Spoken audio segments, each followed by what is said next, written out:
Du coup, donc moi c'est Manon, j'ai 29 ans. Alors 3 bis, du coup, c'est une CAE, donc une coopérative d'activité et d'emploi. Et le principe, c'est que j'utilise la structure juridique de 3 bis pour développer mon activité. Du coup, c'était super rassurant pour moi de ne pas me retrouver toute seule aussi dans ce monde-là. Donc c'est quelque chose qui me convient bien en fait de collaborer avec plein de gens. Dès le début, quand je me suis lancée, j'ai bénéficié de l'appui d'autres entrepreneurs de mon secteur et de mon cœur de métier en fait. Hop, salut Manon. Salut. On retente. On l'a fait. Du coup, voilà, donc Manon, avec toi, on se connaît bien parce qu'on travaille dans les mêmes bureaux. On fait partie du collectif qui s'appelle Le Médiastère. Et donc, le Médiastère, c'est une association collective d'indépendants. Et en fait, on loue des bureaux ensemble au nom de l'association Le Médiastère. Et donc, on travaille dans les mêmes bureaux. Donc, c'est vachement chouette. Et oui, du coup, je vais t'interviewer parce que tu fais quelque chose de super intéressant. Et en plus, le dispositif que tu as, donc le CAE, c'est pas hyper connu. Et du coup, je voulais qu'on en discute un peu pour montrer un petit peu à tout le monde que ça existe, comment ça fonctionne, etc. Et du coup, pour commencer, est-ce que tu peux te présenter à titre perso et également ce que tu fais? Ouais. Du coup, donc moi c'est Manon, j'ai 29 ans et je vis sur Grenoble. Enfin, je suis revenue sur Grenoble depuis 3 ans maintenant pour lancer mon activité à mon compte du coup, et je travaille comme conceptrice pédagogique numérique. Et donc c'est tout ce qui concerne la conception et la réalisation de dispositifs de formation à distance. Ok, trop chouette. Voilà. Et comment t'en es venue à faire ça, à te lancer là-dedans? C'est quoi un petit peu la genèse de l'histoire? Alors en fait, ça a commencé dès le début pendant mes études, parce que je suis diplômée dans ce secteur d'activité. Donc je suis diplômée d'un master en ingénierie pédagogique numérique de l'université de Grenoble. Et c'est un parcours dans lequel j'ai toujours été sensibilisée à l'entrepreneuriat, parce qu'en fait on avait pas mal d'interventions et de cours qui étaient dispensés par des professionnels et beaucoup par des indépendants. Donc j'ai toujours entendu parler de l'entrepreneuriat par ce biais-là, et en sachant que effectivement c'était un secteur dans lequel il y avait du travail, quoi. Ce qui est pas mal. Ce qui est plutôt encourageant pour se lancer. Par contre, à la fin de mes études, je suis passée par la case salariat, parce que c'était important pour moi quand même d'avoir des connaissances et une base aussi de la vie en entreprise, et parce que ça m'a aussi beaucoup aidé d'avoir occupé un poste assez polyvalent. C'est là où tu t'es formée aussi. Voilà, ça m'a permis de me former, ça m'a permis d'avoir des repères qui me servent beaucoup aujourd'hui, qui m'ont beaucoup servi au début de ma vie entrepreneuriale, quoi. Donc c'était très intéressant d'avoir ce bagage-là avant de commencer. Et du coup, ensuite, tu as intégré donc, 3 bis, qui est donc tout à fait. l'organisme dans lequel tu fais partie avec le contrat CAE. Est-ce que tu peux nous expliquer un petit peu en quoi ça consiste? Alors 3 bis, du coup, c'est une CAE, donc une coopérative d'activité et d'emploi. Et le principe, c'est que j'utilise la structure juridique de 3 bis pour développer mon activité. C'est-à-dire que par rapport à une micro-entreprise, par exemple, j'ai pas du tout créé d'entreprise à mon nom, j'ai pas un numéro de SIRET à mon nom, etc. J'utilise vraiment l'entité juridique de 3 bis. Donc déjà, ça a facilité mes démarches au démarrage, parce que j'ai pas eu grand-chose à faire. C'est ça. Quand on a un petit peu peur de se lancer dans l'entrepreneuriat, à son compte en micro-entreprise, ça permet de faciliter ça et de se concentrer vraiment sur le métier que tu vas exercer. Et pas sur le côté administratif, etc. C'est vrai que le côté d'être soulagé de cette partie administrative de la création d'activité, ça enlève une bonne charge mentale quand on démarre, et ça permet de se focaliser effectivement sur le démarrage et le développement de son activité. Et comment tu as entendu parler de cette possibilité-là, toi, de ton côté? Alors j'en avais déjà entendu parler à l'université. Et c'est aussi quelque chose, c'est aussi un système dont j'ai beaucoup discuté avec un ancien collègue là où j'étais salariée, qui avait aussi un projet d'entrepreneuriat et qui était aussi très porté sur l'économie sociale et solidaire, et donc toutes ces alternatives un peu qui permettent d'entreprendre autrement, quoi, et d'être accompagné aussi. Voilà. Et au début de mon parcours, donc, j'étais salariée sur Angers, et à ce moment-là, je pensais pas redescendre tout de suite sur Grenoble, donc du coup j'avais rencontré une ou deux CAE aussi sur Angers avant de savoir pour des raisons perso que du coup j'allais redescendre dans le coin et de chercher plus sur Grenoble, des structures similaires. Et alors du coup, tu as vu plusieurs CAE. Ouais. Parce qu'en fait, il y a différentes CAE qui existent et il y en a certaines qui ont des spécialités peut-être. Qu'est-ce qui t'a fait choisir du coup de partir sur celle-ci? Alors oui, effectivement, dans le réseau, donc, le réseau CAE, c'est un réseau national, donc il y en a un peu partout sur le territoire. Bon, après, il y a des endroits où c'est un peu plus développé que d'autres, mais il y a effectivement des CAE avec des spécialisations. Okay.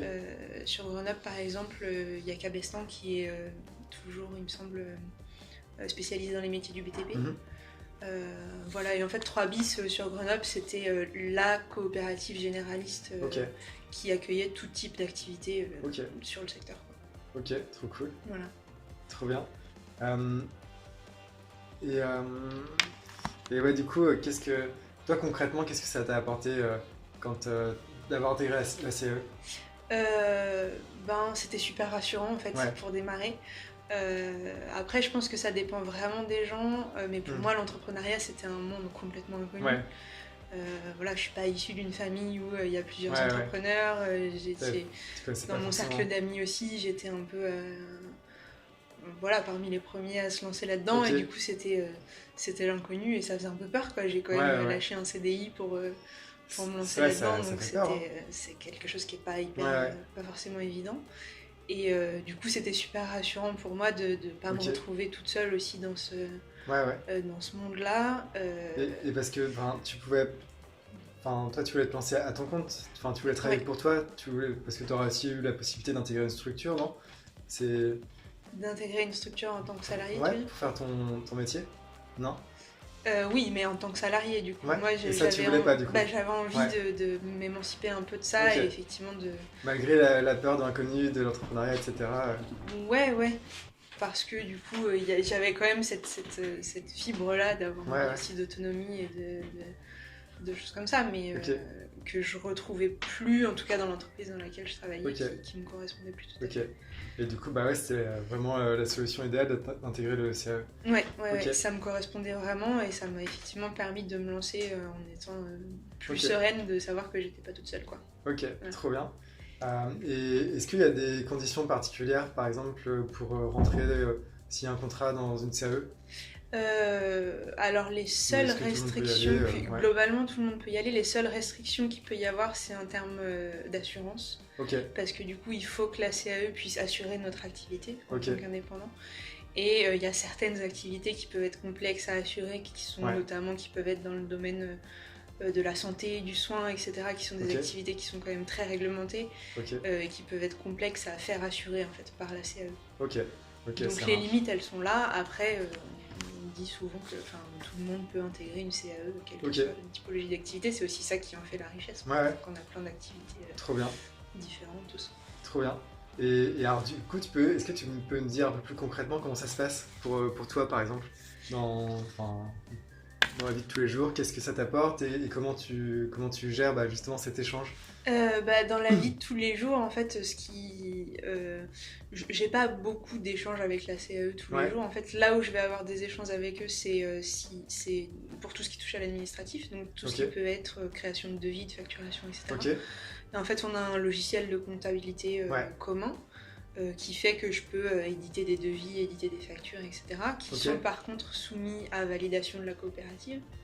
Donc elle est un peu, il y a un peu cet intermédiaire là en fait avant que je puisse envoyer mes factures à mes clients, etc. Donc au quotidien c'est surtout ça.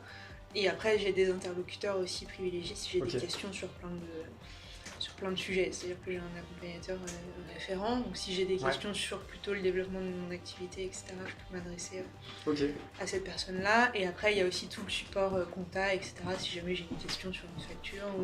Ça c'est vraiment chouette. Ou si j'ai un problème, ou si c'est aussi eux qui gèrent, tu vois, les balances clients par exemple, si jamais il y a des factures en retard. C'est des intermédiaires qui sont quand même, qui peuvent venir en appui, effectivement, s'il y a un souci avec un client. C'est un peu un filet de sécurité, je trouve. Carrément. C'est trop bien, parce que c'est quand même une grosse partie quand tu es à ton compte en tant qu'entrepreneur, la question administrative, financière, etc. C'est quand même une grosse partie. Ça me fait gagner beaucoup de temps, voilà, parce que Ouais. effectivement tout ce qui est aussi donc les factures, les devis, c'est moi qui les édite. Ok. Après tout ce qui est déclaration à l'URSSAF, Mhm. etc. C'est tout pris en charge par la coopérative. Et j'imagine que le service n'est pas gratuit. Non, c'est effectivement la contrepartie de Ouais. ce genre de statut-là, elle est financière. Ouais. C'est-à-dire que, alors suivant les CAE, c'est entre 10 et 15% du chiffre d'affaires Ok. qui est ce qu'on appelle une contribution Mhm. coopérative, donc qui permet de contribuer à la vie de la coopérative et notamment de payer ces services-là qui sont Ok. assurés par des salariés en fait Ok. des comptables, des accompagnateurs qui sont salariés de la coopérative. Et du coup, toi, tu as quel statut? Donc tu es salarié là ou... Donc Ouais. là aujourd'hui moi je suis salariée, après le parcours il est un peu... Enfin il y a un parcours à suivre en Ouais. fait avant d'en arriver là. Et quand je suis arrivée dans la coopérative, j'ai commencé par ce qu'on appelle un contrat CAP. Ok. Donc c'est un contrat d'appui à la création d'entreprise et c'est une période qui te permet de tester Ok. son activité, voir si ça prend, voir si ça marche, etc. Ok. Le gros avantage c'est que ça peut être couplé avec Pôle emploi. D'accord. Donc moi quand j'ai quitté mon CDI, en fait j'ai eu une rupture conventionnelle avec mon ancien employeur Ok. qui m'a permis de débloquer du coup des droits pour l'allocation de retour à l'emploi. Ok. Et j'ai pu en fait faire ce contrat CAP tout en étant en recherche d'emploi pour Pôle emploi. Donc c'est vraiment quelque chose qui fonctionne ensemble. Et du coup c'est assez intéressant parce que ça m'a permis de mettre de côté du chiffre d'affaires pour le moment où j'ai commencé à me rémunérer en fait, avec mon activité. Ok. Ouais, c'est donc c'était rassurant aussi de partir avec quelques mois de salaire d'avance et de ne pas avoir peur tout de suite de se dire ah mince qu'est-ce qui se passe si je génère plus de chiffres d'un seul coup ou si... Ok, trop cool. Donc j'ai commencé par ce contrat-là, il peut durer entre... je crois que c'est minimum 6 mois, c'est des périodes renouvelables, après ça dépend peut-être des établissements, et ça peut aller jusqu'à 3 ans. 3 ans, ok. Voilà, et ensuite donc moi ça a duré à peu près 1 an et demi. Ok, ça dépend de ton chiffre d'affaires, du temps que tu mets Ça dépend de ton chiffre d'affaires, voilà, il n'y a pas vraiment de règles, voilà, mais à partir du moment où tu atteins une autonomie financière et où tu peux commencer à te rémunérer régulièrement, etc. Ok. C'est vraiment une période parce que la coopérative elle s'engage aussi une fois qu'elle te fait signer un CDI. Oui, parce qu'après tu as ton salaire qui tombe tous les mois, voilà, peu importe ton chiffre d'affaires. Elle s'engage à te rémunérer et du coup ça leur permet à eux de voir si ton activité elle est stable, elle est pérenne et voilà, si elle peut te permettre de te rémunérer. Donc moi ça a duré à peu près 1 an et demi et ensuite j'ai signé un contrat de travail, en fait un contrat en CDI avec la coopérative. Donc là actuellement j'ai un statut de salarié. Ouais, avec tous les avantages qu'il y a avec. Avec tous les avantages. À ton compte, tu fais ton activité, ton propre emploi. Ouais, au vu de 3 bis, je suis propriétaire de mon activité. Après par contre j'ai signé un contrat de travail alors qu'il y a quelques particularités, notamment qui stipulent que c'est moi qui détermine mes horaires de travail, que je suis propriétaire de tout ce que je crée dans le cadre de mon activité, etc. Donc ça c'est un peu différent par rapport à mon contrat de salarié classique. Ouais, bah ça n'a rien à voir. Mais globalement ça reste quand même un contrat de travail, donc oui je cotise, j'ai des congés payés, je cotise au chômage, je cotise à l'assurance maladie, etc. quoi. Ok. Voilà. Ok, trop chouette. Et bah du coup selon toi c'est quoi les plus et les moins de travailler comme ça? Bah, les gros plus, je pense que c'est vraiment pour lancer son activité, c'est le fait de ne pas se retrouver tout seul quoi. Et d'une part d'être accompagné dans toute la partie, enfin tout ce qui peut concerner une activité d'indépendant, mais aussi du coup d'intégrer un réseau quoi, avec aussi d'autres. Ça c'est chouette. Alors même s'il est pas forcément, il va pas forcément créer des projets, etc. Ça reste le fait aussi de pas se retrouver tout seul. Ce qui est pas important, tu vois, moi je suis née à Grenoble, pour autant le milieu de l'entrepreneuriat grenoblois, je connaissais pas en fait. Ça n'a rien à voir. Et du coup, voilà, c'est aussi bien d'intégrer une communauté avec d'autres entrepreneurs, de pouvoir échanger, de pouvoir. Donc ça c'est vraiment le gros plus, et c'était pour ça aussi que je suis allée vers ça, pour pas me retrouver complètement toute seule quoi. Ok. Voilà. Et après dans les points un peu plus négatif, c'est que du coup, quand tu commences à avoir une certaine autonomie dans ton activité, tu peux te sentir... Enfin, moi, je me sens des fois un peu tributaire de la coopérative. Tu vois, par exemple, dans le sens où il faut que j'attende que quelqu'un valide ma facture pour l'envoyer à un client. Et Surtout quand t'es parfois, ça indépendant, prend quand un t'as peu du l'esprit temps, indépendant, parfois, ouais. voilà. Ça Et peut coincer un peu. voilà, Ok. pour ce genre de truc, ça peut être un peu...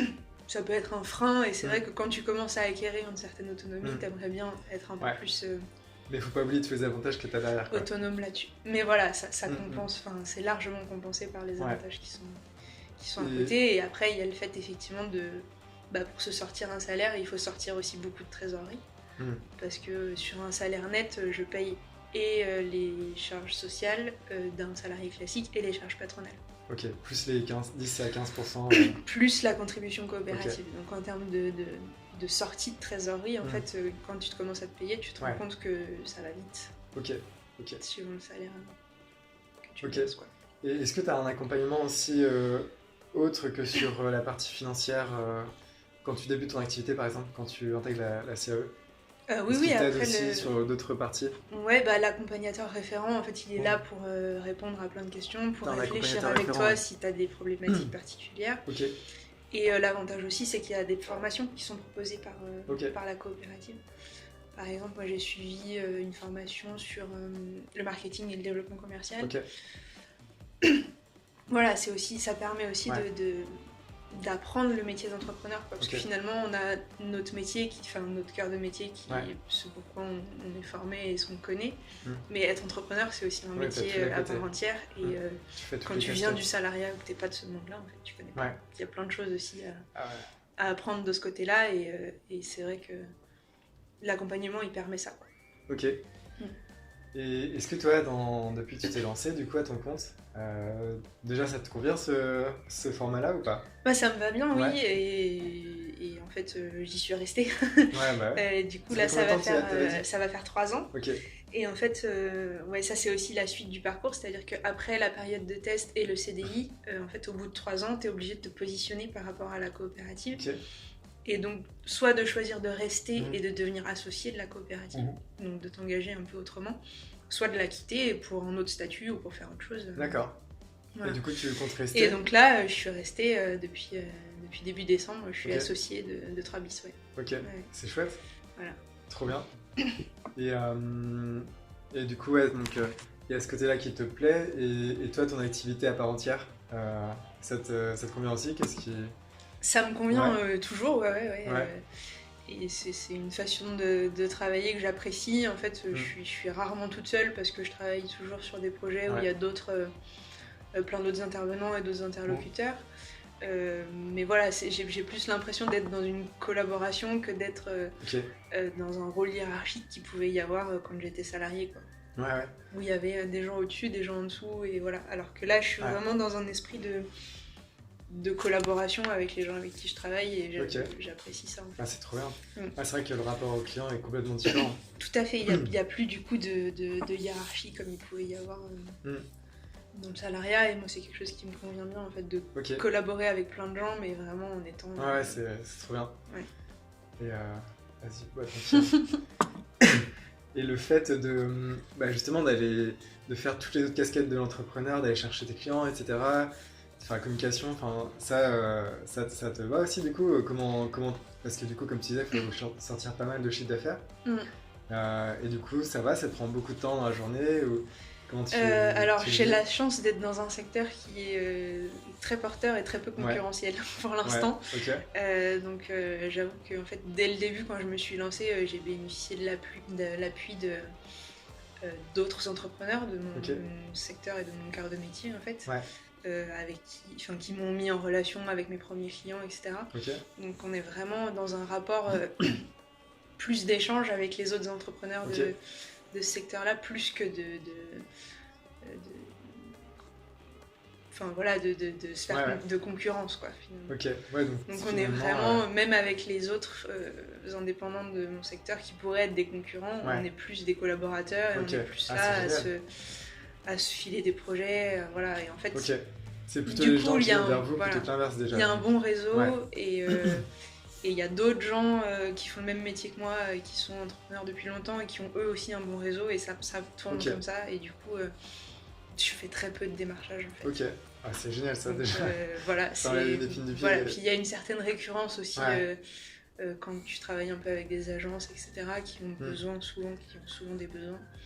Et une fois que tu as travaillé une fois, 2 fois, après, en fait, tu es dans le carnet d'adresses, quoi. Donc c'est aussi...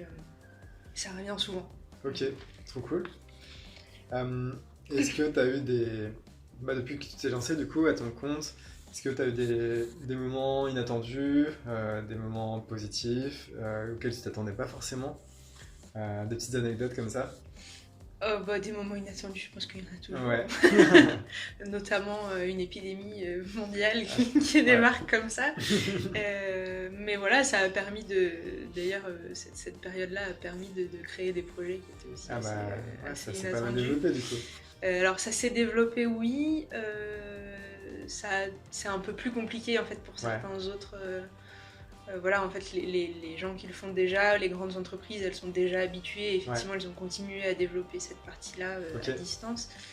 Après, il y a d'autres formateurs, d'autres personnes, des plus petites entreprises ou des plus petits centres de formation qui ont voulu prendre ce virage-là, mais qui se sont rendus compte que c'était beaucoup d'investissement.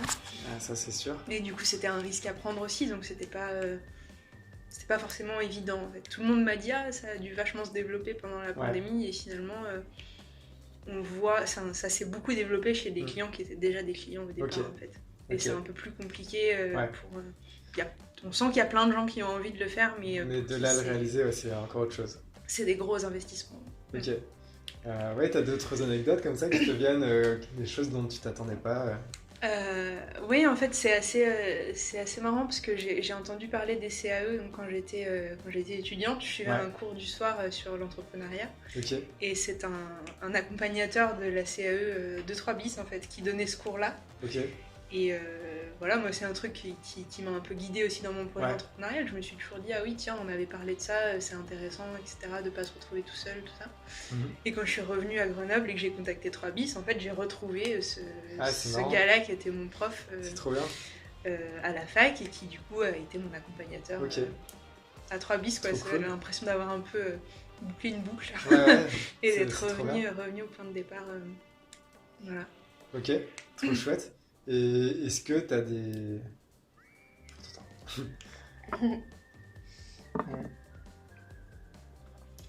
Et est-ce que tu as des conseils pour ceux qui voudraient se lancer, éventuellement, qui hésitent un peu, qui ne savent pas trop comment s'y prendre? Est-ce que tu as des conseils pour eux? Je pense que le plus important, et c'est aussi du coup ce qui m'a mené vers les CAE, mais c'est d'être hyper bien entouré. Enfin, c'est super important d'être bien entouré.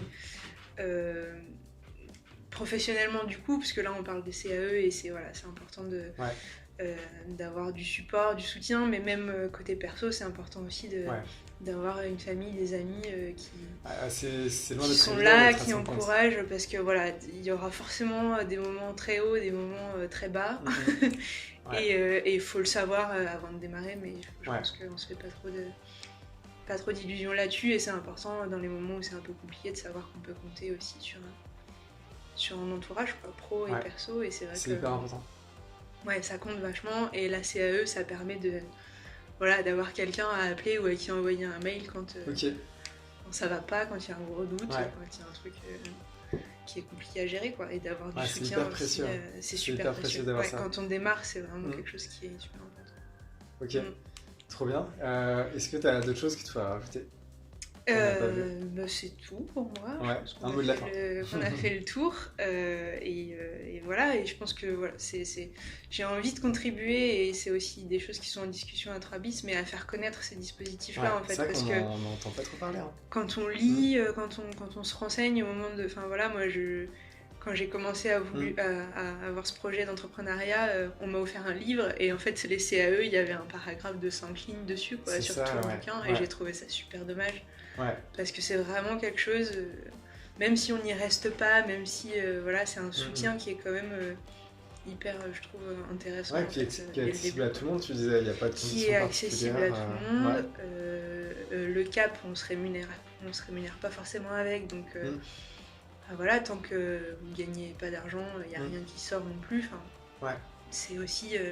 on bénéficie d'un truc pour démarrer qui est confortable, quoi. Et puis je pense qu'il y a pas mal de monde qui, s'ils connaissaient ce dispositif, qui ont un peu peur de tout le côté administratif, etc., que ça peut apporter, se lanceraient, quoi, s'ils en avaient connaissance.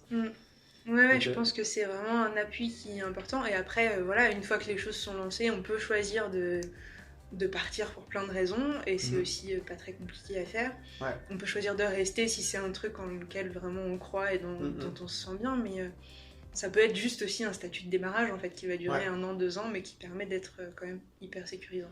Ouais, ouais, Mm. carrément. Ok, bah merci beaucoup, Manon. Merci à toi.